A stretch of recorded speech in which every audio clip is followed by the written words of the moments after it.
This job is eating me alive. I can't breathe anymore. I spent all these years trying to be the good guy, the man in the white hat. I'm not becoming like them. I am them. Hey, what are you doing, weirdo? This job is eating me alive.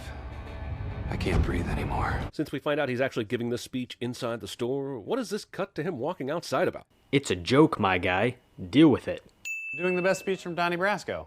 Or actually, 10 of me are doing the best speech from Donnie Brasco. Math must not be Peralta's strong suit, because there are clearly more than 10 monitors showing his face. Notice how he said about 10 of me, meaning that it was an estimation, and there are 11 screens showing his face in this frame, so it's actually a pretty damn good guess.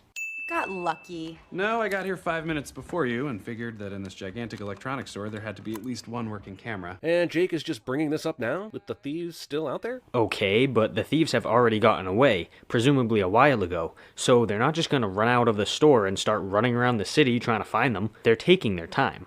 You know what this title card could do for us? Tell us the day of the week. I'm over here thinking it's 8:31 on the same morning that Santiago and Peralta investigated a robbery. You know, from 30 seconds ago. But it's not that day. It's a new day. And we only know this to be true because everyone is wearing new clothing. What the fuck? How is this a sin?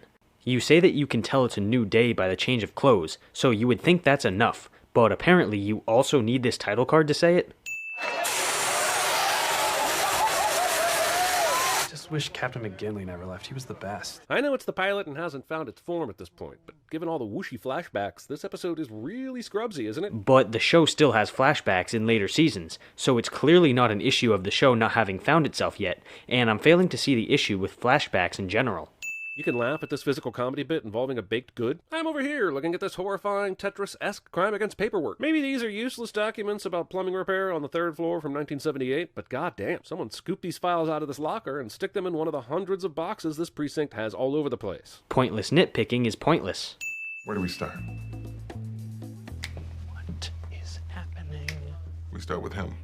Me, man, I know this pilot needs to get to the point. But the only reason Holt is focusing on Peralta is that he was making an innocuous joke about the incoming captain. Dude, what the fuck? They literally go over every single detective in this episode. Why are you acting like they only focus on Peralta? Speaking of ties, where's yours, Meatmore? Having said that, how in the ever-loving did Holt know that Hot Rod wasn't wearing a tie, since he just walked up behind him? Sinning Captain Holt for being a genius. What do Santiago and Peralta have writing on this bed of theirs? I will tell you on 6 conditions. God, can you imagine having 6 things in your mind immediately ready to demand at the drop of a hat? Yeah, we already knew the TV since writers aren't smart enough to handle multiple thoughts. You didn't need to confirm it. Also, before he goes on his tangent of the different things he's trying to think of, skip. Wall Street Journal on the doormat, top floor apartment. $20 says this guy's like a hot eligible bachelor. I'm guessing it's more likely he's a time traveler because New York World is a newspaper that has been defunct since 1931. That's actually a good sin. And while you're out, you can buy yourself a tie. Oh, actually, sir, I'm wearing a tie right now. Check it out. Why is Captain Holt not immediately firing Peralta? Peralta is one of the best damn detectives in the city, and you want him to get fired for this shit? Fuck off. No one in this f***ing deli is getting involved? Are they all in on the ham heist with Ratko? This is New York City, dude. They don't give a shit. Also, are you saying that normal people should be getting in on this fight between a criminal and a cop? In 1981, he caught the Disco Strangler. And at 16:08, we're seeing our 5th flashback, and honestly, I'm too exhausted by character whiplash to be impressed with the capture of a disco yo-yo killer. What is your issue with flashbacks? These sins are stupid. Another flashback! And yes, I already sinned having too many of them, but this one is a flashback to things that happened in this episode only 14 minutes ago. Don't treat me like I'm an idiot, Brooklyn Nine-Nine. I know thinking happens and stuff. Do you really, though? Also, I'm gonna make it official. Jeremy hates flashbacks cliche.